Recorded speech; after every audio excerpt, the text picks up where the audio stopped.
Mr. Granite is from another planet, Chapter 9, Tattletales. I didn't believe for a minute that Mr. Granite was born in New Jersey. He was an alien from another planet for sure, and even though we didn't have a picture of him peeling off his face, we decided there was only one thing left for us to do. We had to tell Mr. Klutz. The next morning, we all met at school early to go to Mr. Klutz's office. When we got there, he was wearing one of those weird square hats we had to wear at graduation, and he was sticking his head out the window. "Why are you sticking your head out the window?" Ryan asked. "Oh, excuse me," said Mr. Klutz, pulling his head back inside. "I had to sharpen my pencil."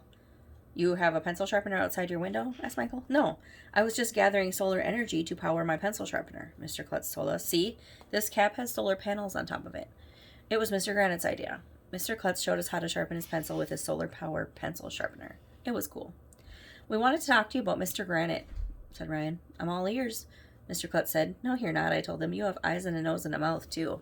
"It would be weird to be all ears." "It's just an expression, dumbhead," said Andrea, rolling her eyes. "It means Mr. Klutz is listening." I knew that. I lied. "Anyway, we think there's something weird about Mr. Granite." "Yes, I agree," Mr. Klutz said. "I can't put my finger on it." "Why would you want to put your finger on it?" I asked. "Mr. Granite lives in a pod," Emily said. "And he has no nose hair," said Michael. "Mr. Klutz," said Andrea, "we suspect that Mr. Granite is from another planet." Mr. Klutz said. "It's funny you should mention that. The other day I saw a flying saucer in the teacher's lounge." "What?" we all shouted. "You did?" "Yes," said Mr. Klutz. "The teachers were throwing their teacups around again. I'll have to make sure that make another announcement about that." "If Mr. Granite is an alien, will you have to fire him?" asked Emily. "Or attack him with laser beams?" said Ryan.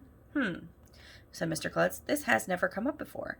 I'm not sure aliens from other planets are allowed to teach third grade, but I'll have to check in the Board of Education rulebook."